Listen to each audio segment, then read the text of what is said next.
Hi, and welcome to another edition of the Rice Report, an opportunity for you to find out what's happening in my office, your office here in Rockville. And I wanted to talk to you today about something that's very, very exciting, the rollout of the Affordable Care Act.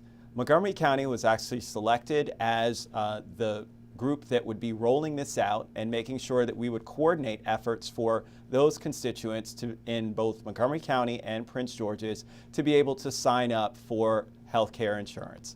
This is an exciting moment for us as we've seen a record number of people that have tried to sign up for healthcare coverage and are getting into our system.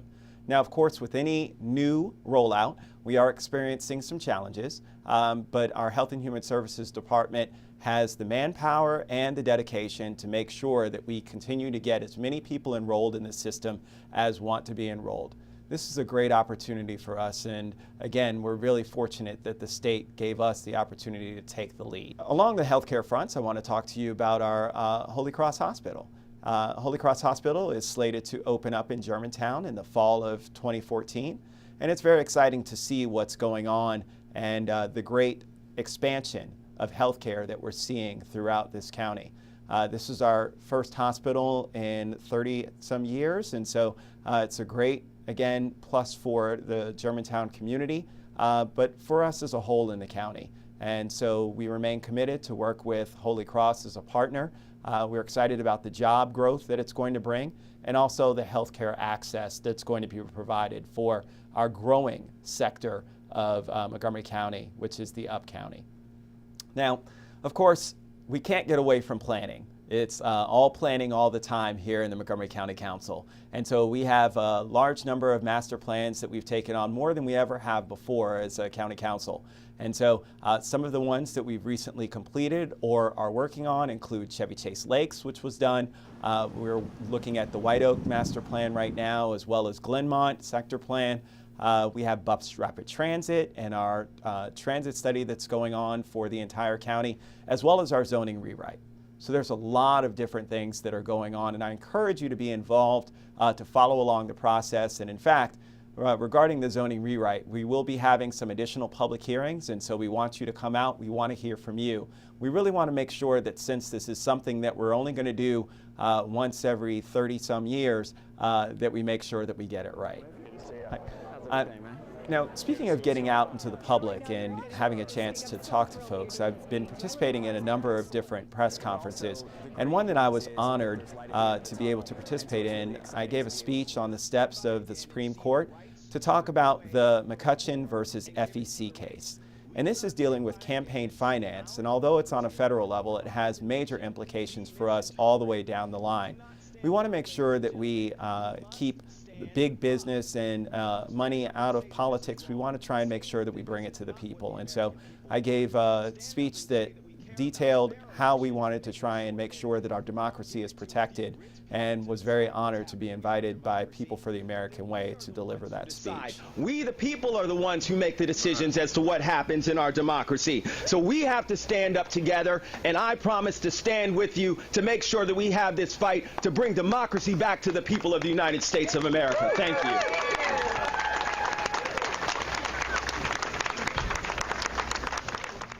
I also participated in a great press conference dealing with our voting rights and making sure that we expanded those voting rights to everybody in this county, but also to our brothers and sisters in the District of Columbia.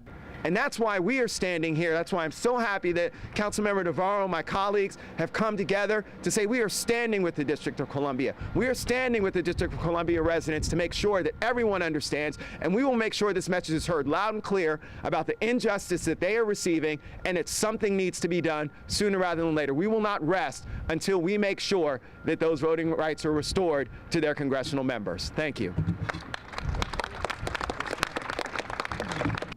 Last but not least, one of the most moving press conferences I participated in was with the Eichler family. Over time, very short time actually, about a month, he went from someone who was struggling with addiction to someone who was struggling to stay alive.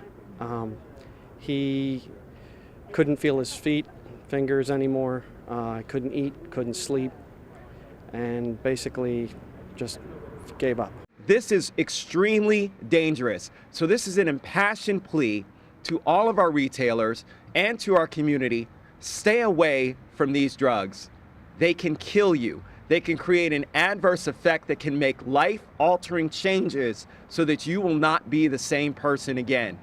So I wanted to make sure that as we approach the fall and it gets a little bit darker, both in the morning and earlier in the evening, that we talk about pedestrian safety. It was a little over a year ago that we lost Christina Morris Ward, a Seneca Valley High School student that was killed in a pedestrian accident. And unfortunately, one of the things that we took from this is that we have to make sure that we're educating all of our pedestrians about how to walk safely. We've made some great safety improvements on the intersection of 118 and Wisteria in Germantown where this incident occurred, but a larger message is the educational campaign that goes along with this to make sure that our drivers are looking out for our pedestrians and our pedestrians are paying attention and obeying the crosswalk signals. And my job is to catch violators that are not yielding to pedestrians at the crosswalk, trying to make it safer for the pedestrians across the road that are doing it legally. The female violator I just had said, I never saw them. I said, well, they were there. And the problem is they're not paying attention to their driving. They are really just, they're on autopilot to go to wherever they're going to, and they're not paying attention to pedestrians, and there's a lot more pedestrian traffic totally in this area. Lastly, I want to encourage everyone to make sure that you participate with me in our 100,000 Homes campaign. I've put myself out there by saying that I'm going to bring in 200 volunteers, and so I really want to make sure that we can bring those home. We've got the largest constituency in the Up County, and so it's important for all of us to be out there. So I encourage you to contact my office if you'd like to be a volunteer. We're going to be surveying throughout the county to identify some of the homeless people that are throughout our county so that we can then try and match them up with services and eventually homes.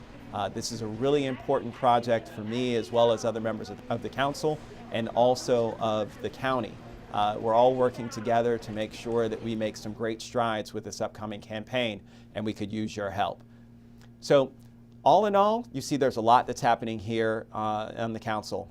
I look forward to the upcoming fall when we'll have even more to talk about, but you can always reach me in my office. The telephone number is 240-777-7955. You can also reach out to us via email.